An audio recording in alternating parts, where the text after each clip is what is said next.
701호의 그림자. 김호환 명탐정 시리즈 제8탄. 서울 강북구의 한 낡은 아파트 단지. 비 내리는 새벽 7층 복도를 울리는 구급차 사이렌 소리에 주민들이 하나둘 문을 열고 고개를 내밀었다. 저기 701호에서 사람이 죽었다네요. 또요? 지난달에도 경찰차가 왔었는데 그때 현장 감식을 지휘하던 형사가 내게 손을 흔들었다. 김 탐정 도착하셨군요. 이번 건 좀 심상치 않습니다. 피냄새가 진동하는 701호 거실로 들어서는 순간 나는 눈살을 찌푸렸다. 피가 흥건한 소파 옆에는 한 남자가 머리에 깊은 자상을 입은 채 쓰러져 있었고 손에는 아직도 부서진 머그잔 조각이 들려 있었다. 사망 시각은 오전 3시 전후로 추정됩니다. 피해자 이름은 신재훈 43세, 프리랜서 기자라고 합니다. 나는 방 안을 둘러봤다. 거실 테이블 위에는 식지 않은 커피, 컴퓨터에는 미처 저장되지 않은 기사 파일이 열려 있었다. 그런데 이상했다. 창문이 안쪽에서 잠겨 있고 현관문에는 외부 침입 흔적이 없었다. 즉, 범인은 안에서 함께 있었던 사람이다. 형사는 씁쓸하게 웃었다. 문제는요, 탐정님. 방 안에는 아무도 없었다는 겁니다. 피해자는 완전히 혼자 있었습니다. 나는 시신 곁에 쪼그려 앉아 주변을 살폈다. 그 순간 시야 한켠에 낯선 물건이 눈에 들어왔다. 소파 밑에 떨어진 여성용 귀걸이 한 짝. 혼자 있었다고요? 그건 아닙니다. 나는 조용히 말했다. 이 방 안에는 적어도 한 사람 더 있었어요. 피해자 신재훈의 신원을 조회하던 형사가 서류를 들고 뛰어왔다. 탐정님, 이상한 점이 있습니다. 피해자는 혼자 산 게 아닙니다. 주민등록상으로는 동거인이 한 명 등록돼 있어요. 이름은 박선영 38세, 직업은 프리랜서 번역가라고 돼 있습니다. 나는 고개를 들었다. 그 사람 어디 있죠? 그게 문제입니다. 사건 직후부터 연락이 두절됐어요. 휴대전화는 꺼져 있고 주변 누구도 행방을 모릅니다. 현장을 다시 훑으며 나는 머릿속에서 그림을 그려보기 시작했다. 701호의 현관 비밀번호는 지문 인식 방식. 외부인이 침입했다면 흔적이 남았을 것이다. 그렇다면 범인은 신뢰할 수 있는 사람, 즉 신재훈이 자발적으로 문을 열어준 사람일 가능성이 높았다. 소파 밑에서 발견한 귀걸이는 정교한 수공예품. 일반적인 액세서리보다 훨씬 고가였고 특이한 패턴이 눈에 띄었다. 이 귀걸이 박선영의 것일 수도 있겠군. 나는 옆방을 살폈다. 침실 옷장 안은 깔끔했다. 그러나 서랍 한 칸이 비어 있었다. 옷 몇 벌, 속옷, 개인 물품이 모두 사라져 있었다. 마치 미리 짐을 싸서 떠난 사람처럼. 탐정님. 형사가 조심스레 다가왔다. 관리실 블랙박스를 확인했는데요. 사건이 일어난 추정 시각인 새벽 2시 45분쯤 한 여성이 후드티를 뒤집어 쓴 채 엘리베이터를 타고 내려가는 모습이 포착됐습니다. 얼굴은 안 보이지만 체형이 박선영 씨와 비슷합니다. 나는 팔짱을 낀 채 잠시 침묵했다. 피해자와 다투고 도주한 건가 아니면 전혀 다른 시나리오인가. 그때 형사가 한마디를 덧붙였다. 참고로 피해자가 최근 작성 중이던 기사 초안을 복원해봤는데 충격적인 내용이 있더군요. 무슨 내용이죠? 형사는 낮은 목소리로 말했다. 유명 제약회사의 불법 임상 실험을 폭로하는 기사였습니다. 피해자가 증거를 확보했고 익명의 내부 제보자와 접촉 중이었다고요. 순간 머릿속에서 수많은 조각이 맞춰지기 시작했다.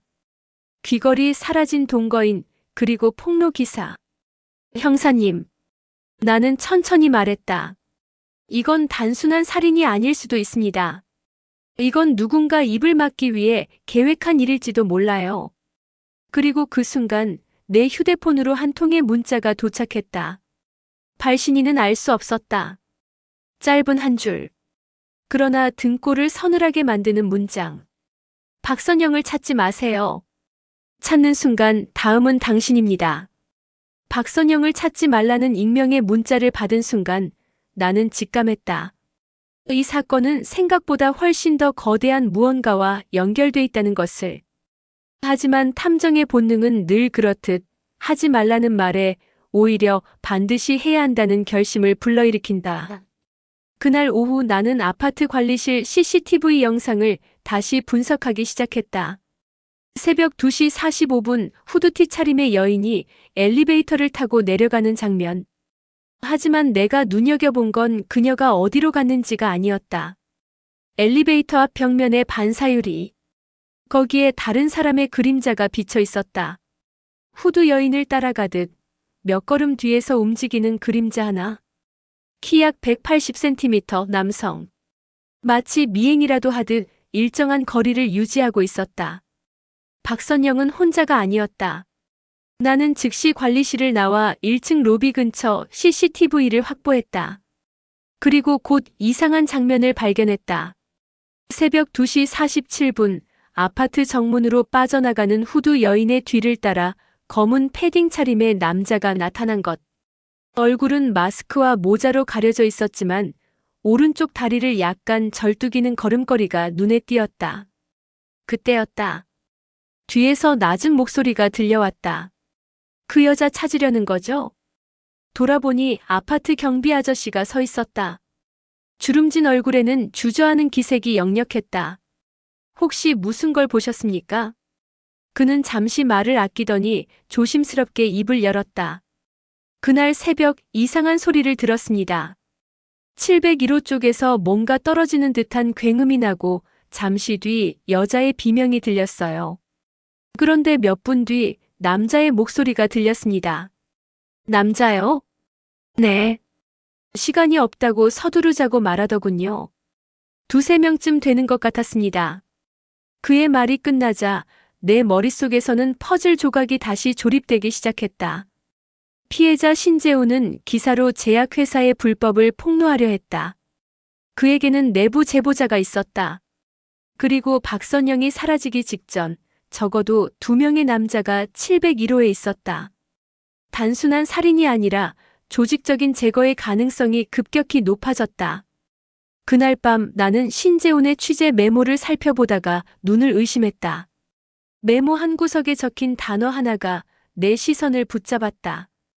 KBIO 내부 제보자 코드명 베타 접촉 예정 박공공. 박공공, 박선영. 그녀는 단순한 동거인이 아니었다. 그녀는 제약회사 내부에서 정보를 빼내던 제보자, 그리고 이 사건의 핵심 열쇠였다. 그녀가 도망친 게 아닐지도 모른다. 누군가에게 끌려간 것일 수도 있었다. 그리고 다음 날 아침, 경찰로부터 한 통의 전화를 받았다. 김 탐정님, 박선영 씨의 신용카드 사용 기록이 잡혔습니다.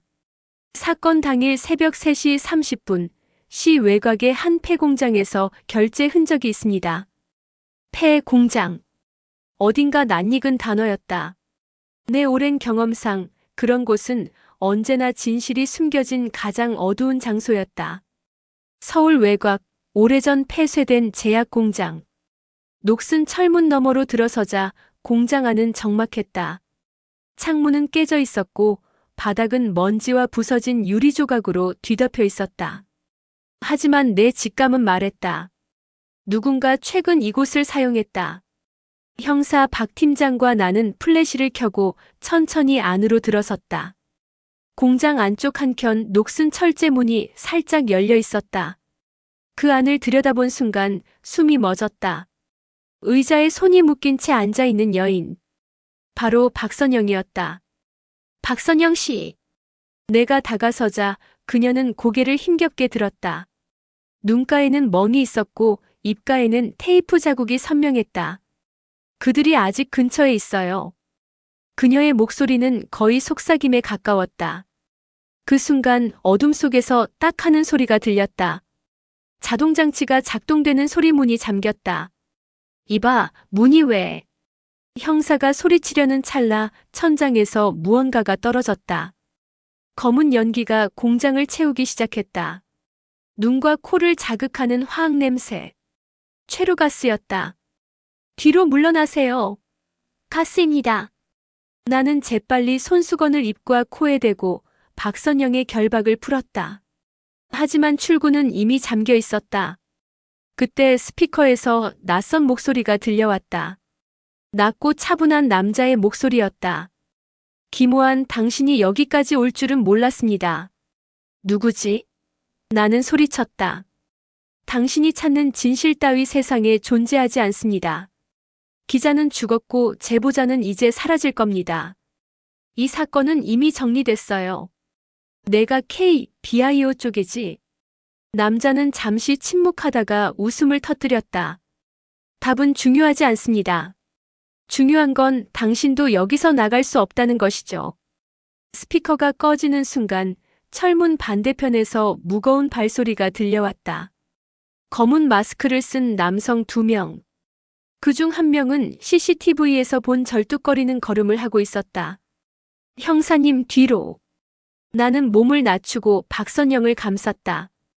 그리고 동시에 내 손은 코트 안쪽 권총집을 향했다. 총구가 어둠을 가리킨다. 마지막 경고다. 다가오지 마. 그러나 그들은 멈추지 않았다. 그리고 바로 그 순간 쾅! 어디선가 폭발음과 함께 공장 창문이 산산조각났다. 특공대였다. 경찰 지원팀이 도착한 것이다. 서울지방경찰청. 움직이지 마. 무장한 요원들이 진입하자 검은 옷 남자들은 순식간에 어둠 속으로 달아났다. 그리고 혼란 속에서 단 한 가지 사실만이 분명해졌다. 그들은 박선영을 죽이기 위해서가 아니라 되찾기 위해 이곳에 있었다는 것. 그녀는 단순한 피해자가 아니었다. 그녀의 입속에는 그들이 결코 세상에 알려지길 원치 않는 비밀이 감춰져 있었다. 폐공장에서 구조된 박선영은 극도로 쇠약해진 상태였다. 그녀는 병원으로 이송되어 치료를 받았고 우리는 보호관찰하에 그녀의 진술을 들을 수 있었다. 그날 기사 때문에 일이 시작됐어요. 숨을 고른 그녀는 떨리는 목소리로 말을 이었다. 재훈 씨는 KBIO의 임상실험에서 죽은 피해자들의 자료를 손에 넣었어요. 그 자료를 언론에 공개하기 전에 제게 USB를 맡겼습니다. USB? 내가 물었다. 어디에 있습니까? 그녀는 잠시 눈을 감았다. 침실 벽난로 뒤 벽을 열면 작은 금고가 있어요. 거기에 넣어뒀어요. 나는 즉시 701호로 달려갔다. 형사팀과 함께 벽난로를 해체하자 실제로 작은 내장 금고가 나타났다. 하지만 그 순간 모두의 얼굴이 굳었다. 금고 안은 텅 비어 있었다. 이럴 리가. 박선영의 말이 사실이라면 누군가 사건 직후 이곳에 침입해 USB를 가져간 것이다. 형사가 이를 악물었다. 아마 재훈이 죽은 직후 들어온 놈들이겠죠. 증거를 없애려는 거야. 나는 방안을 다시 훑었다. 그때 눈에 띈 건 창문 틀에 묻어있는 아주 작은 검은 고무 조각. 특수장갑에서 떨어진 듯한 흔적이었다. 그리고 그것은 우리가 폐공장에서 본 검은 복장의 남자들과 연결되는 유일한 단서였다. 다시 병원으로 돌아온 나는 박선영과 마주 앉았다. 박 씨, USB 안에 정확히 어떤 자료가 있었습니까? 그녀는 잠시 말을 망설이다가 눈을 감았다. 임상실험 보고서, 죽은 피험자 명단, 그리고 실험 책임자의 실명과 서명이 찍힌 내부 문서요. 나는 숨을 들이켰다. 그건 단순한 폭로가 아니었다. 그 자료 하나면 KBIO는 단숨에 무너질 수 있었다. 그렇다면 USB를 빼돌린 자는 단순한 청부 살인범이 아니라 회사와 직접 연결된 인물일 가능성이 높았다. 그날 밤 집무실에서 혼자 사건을 정리하던 중이었다. 갑자기 내 휴대폰이 울렸다. 발신자는 비공개 번호. 조용히 전화를 받자 익숙한 목소리가 흘러나왔다. 찾고 있지? 그 USB. 누구지? 내가 알고 있는 것보다 이 일은 훨씬 깊고 넓어.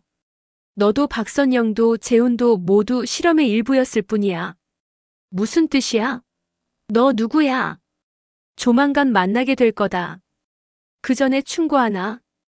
다음 단서는 그의 장례식에서 시작된다.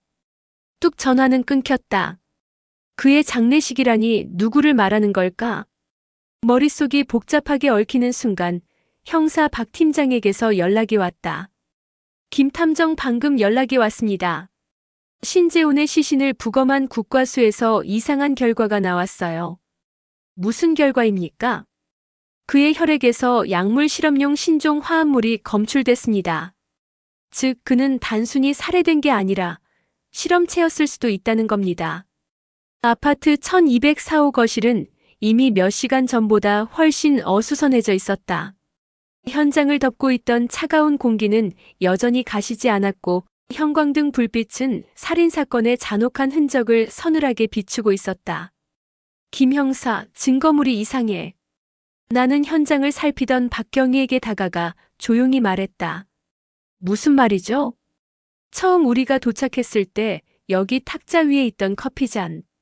지금 없어졌어. 박경희의 얼굴이 굳었다. 누가 치운 겁니까? 아무도 안 치웠다고 했는데 현장 사진을 다시 보자. 우리는 초동수사팀이 찍어둔 사진을 확인했다. 분명 탁자 위에는 지문 채취도 안 된 커피잔이 있었다. 그런데 지금은 사라졌다. 누군가가 사건 이후 현장에 다시 들어와 증거를 없앤 것이다. 그 순간 내 머릿속에서 하나의 그림이 떠올랐다. 범인은 아직 이 아파트 안에 있다. 나는 눈을 좁히며 조용히 복도로 나섰다. 밤 10시, 긴 복도에는 희미한 조명이 어둡게 깜빡이고 있었고 곳곳의 CCTV는 아직 경찰의 손을 거치지 않았다. 엘리베이터 앞에서 멈춰 서자 벽 한쪽에 붙어있던 관리실 CCTV 접근 기록을 눈에 띄었다. 박경희 9시 40분 이후에 출입한 사람 명단을 당장 확인해. 예, 알겠습니다. 불과 20분 전 경찰이 현장을 떠난 뒤 누군가가 다시 들어왔다면 그건 내부자일 가능성이 높았다. 20시 57분 출입 기록. 주민 없음. 외부인 택배기사 20시 41분 퇴장. 관리인 이경자 20시 48분 출입 20시 52분 퇴장. 미확인 카드 21시 12분 출입 21시 12분 경찰이 나간 직후네요.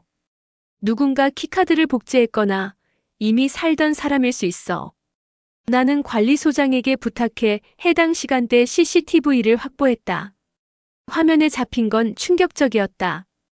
검은 후드티를 입은 인물. 키 약 175cm, 마스크로 얼굴은 가려져 있었지만 걸음걸이는 익숙했다. 나는 눈을 가늘게 뜨며 화면을 멈췄다. 이 걸음걸이 어디서 봤지? 잠시 후 나는 용의자 리스트를 다시 꺼냈다. 피해자와 최근 갈등을 겪었던 전 남편, 직장 동료, 그리고 같은 층 이웃 박도윤. 그의 특징 중 하나는 오른쪽 다리를 살짝 절뚝거리는 독특한 걸음이었다. 화면 속 인물도 마찬가지였다. 박경희, 1202호 박도윤을 지금 당장 수색해. 22시 35분 1202호 현장. 문을 열자마자 코끝을 스치는 알코올 냄새. 거실에는 깨끗이 씻겨진 머그잔 하나가 말라 있었다. 커피잔이네요. 지문 감식부터 시작해. 잠시 후 감식반에서 놀라운 결과를 가져왔다. 피해자 지문과 함께 다른 지문도 나왔습니다. 박도윤의 것으로 확인됐습니다. 역시 나는 낮게 중얼거렸다. 그러나 박도윤은 이미 사라지고 없었다. 옷가지 일부와 휴대폰 충전기, 그리고 여권까지 없어진 상태였다. 김 탐정, 공항에서 이상한 사람이 붙잡혔습니다. 형사의 목소리가 흥분되어 있었다. 누굽니까? 박도윤입니다. 그리고 그의 가방에서 이게 나왔어요. 가방 안에는 피해자의 스마트워치, 핏자국이 묻은 열쇠 뭉치, 그리고 우리가 잃어버린 그 커피잔이 있었다. 자신이 가져갔다는 걸 숨기지 못했군. 나는 고개를 숙이며 말했다. 하지만 이건 시작일 뿐이야. 이 남자는 뭔가 더 알고 있어. 공항 조사실에서 마주한 박도윤은 처음엔 아무 말도 하지 않았다. 그러나 내가 피해자의 사진을 내밀며 조용히 말했다. 당신은 그녀를 죽이지 않았을지도 몰라. 하지만 사건 직후 현장을 다시 찾은 이유, 그건 당신만이 알고 있지. 그의 눈동자가 흔들렸다. 나는 그녀를 죽일 이유가 없었어. 오히려 도와주려 했다고. 도와주려 했다고. 그때였다. 그가 내민 또 하나의 사진. 거기에는 피해자와 알 수 없는 남성이 함께 찍힌 모습이 있었다. 진짜 범인은 아직 이 안에 있어. 박도윤을 통해 입수한 사진과 USB 단서로 나는 사건의 중심에 남편 이정훈이 있음을 확인했다. 그는 신재훈을 살해한 직접적 배우는 아니었지만 증거물 은폐와 사건 조직에 깊이 개입되어 있었다. 신재훈의 아파트 CCTV 분석 결과 이정훈은 새벽 시간에 701호에 들어와 USB와 자료를 회수한 것이 드러났다. 박선영은 그 과정을 목격했지만 위험 때문에 증언을 감추고 있었던 것이다. 박도윤은 의도치 않게 사건에 휘말렸으나 USB 회수 과정에서 중요한 증거를 확보했다. 이제 사건은 단순 살인이 아닌 조직적 은폐와 내부 비리가 얽힌 구조임이 분명해졌다. 이 장에서 밝혀진 핵심. 이정훈 남편 증거 확보 및 은폐. 박선영 내부 제보자 USB 숨김. 박도윤 우연한 증거 확보자. 사건은 이제 최종 국면으로 향하며 남편의 숨겨진 동기와 조직의 실체가 곧 드러날 조짐을 보인다. 신재훈의 남편 이정훈이 사건의 중심에 있다는 정황이 드러났다. 폐공장과 701호 CCTV 그리고 박도윤이 제공한 사진을 통해 그는 밤 늦게 701호에 들어가 USB와 증거물을 확보한 것이 확인되었다. 나는 그를 직접 대면했다. 이정훈은 처음에는 침묵했지만 결국 책상 서랍에서 USB와 신재훈의 자료를 꺼냈다. 그 안에는 불법 임상실험 기록과 내부 관계자 명단, 그리고 피해자들의 서명이 포함되어 있었다. 모든 퍼즐이 맞춰졌다. 신재훈 내부 부조리, 폭로 준비. 박선영 제보자 USB 숨김. 이정훈 증거 확보와 은폐. 박도윤 우연히 연루 USB 회수, 도움. KBIO 불법 임상실험 배후. 그러나 마지막 반전은 남아있었다. 휴대폰으로 도착한 위험 메시지. 김호한 진실을 알았다고 생각하지 마라. 다음 타깃은 당신이다. 범인은 아직 잡히지 않았고 사건은 단순한 살인이 아닌 거대한 조직과의 맞대결임을 예고했다. USB를 확보한 후 나는 박선영과 박도윤, 형사팀과 함께 사건의 마지막 단서를 추적하기 시작했다. 휴대폰 메시지 속 위협은 단순한 허세가 아니었다. 누군가는 여전히 우리 뒤를 쫓고 있었다. 폐공장에서 회수한 사진 속 남편 이정훈의 동선은 명확했다. 그러나 가장 중요한 것은 그 뒤에 숨어있는 K-BIO의 내부 실세였다. 그들은 아직 조직의 핵심 증거와 내부 문서를 숨기고 있었다. 새벽 3시 나는 혼자 701호 아파트 근처에서 대기했다. 목적은 단 하나. 마지막 추격. 그 순간 어둠 속에서 날카로운 목소리가 들렸다. 김호한 여기까지 오다니. 검은 코트를 입은 남자가 내 앞에 나타났다.